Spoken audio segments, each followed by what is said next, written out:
ဖွာတနင်းလာကိုယ်တိုင်ရဲ့ဇာတာကိုပြောချင်တာပါသူစစ်သူကြီးပွဲအောင်လမ်းအသက်က51ဘဝတစ်လျှောက်လုံးမှာအခက်အကြက်တဲ့ဒီဘလို့တွေးခဲ့ရလဲဆိုတာကိုပြောပြခြင်းနဲ့တနင်္လာပါအင်္ဂါဗုဒ္ဓဟူးစနေကြာသပတေးရာဟုတောက်ကြာတနင်္ဂနွေတနင်္လာသာသမီအတွက်တနင်္လာသည်နှစ်15နှစ်ပါဂျိုသက်တနင်္လာပြီးတော့အင်္ဂါပါအင်္ဂါ8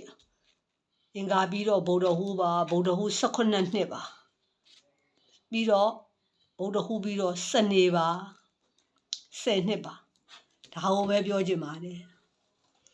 ဘဝမှာ15နှစ်မှာအရေးခင်းနဲ့စုံနဲ့အကုန်လုံးအခက်ခဲတွေဖြစ်ခဲ့ကြတယ်။နောင်တော့ဘဝကထိုက်တဲ့လောက်ကောင်းလာတယ်။အဲ့ဒီအချိန်မှာကိုကဒီဘင်ကမဟုတ်ဘူးမရဏဆိုတဲ့အင်္ဂါသက်ရောက်ကိုရောက်လာတယ်။အင်္ဂါဂျိုအိတ်ကိုရောက်တယ်။ရောက်တော့8နှစ်တီတီ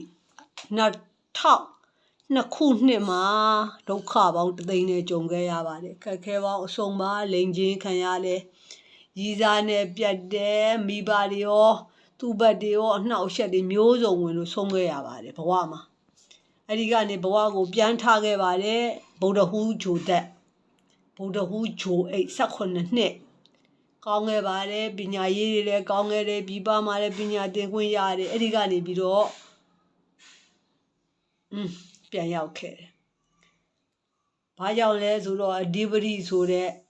ဗုဒ္ဓဟူးဂျိုအိတ်ကိုရောက်တဲ့အတွက်ပါစနေဂျိုအိတ်ကိုဗုဒ္ဓဟူးကနေဆင်းပါတယ်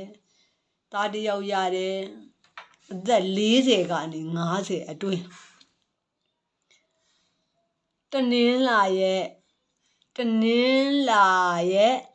ဘုံမိသည်စနေပါစနေဂျိုအိတ်ဒုက္ခတွေများကြီးလိုက်တာ2022အသက်က48နှစ်ဘဝမှာလောကရန်ဆိုတာကြီးမားလွန်းလို့ပါ4ဘက်ရှိတော့4ဘက်5ဘက်ရှိတော့5ဘက်အဖက်ဖက်ကလာတဲ့ဒုက္ခတွေပါဒီကြောင့်မလို့လေ့လာတဲ့ဒီပညာရက်ကို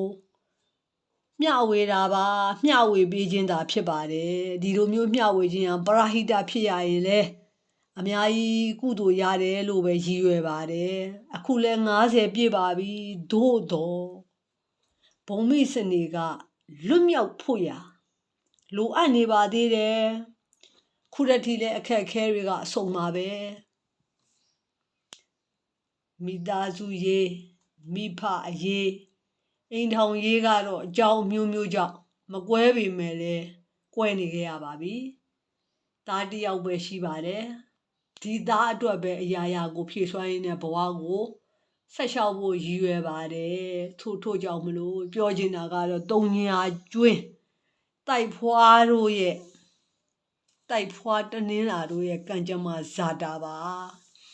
ဆရာတွေရဲ့စာအုပ်တွေကိုလေ့လာခဲ့ပါတယ်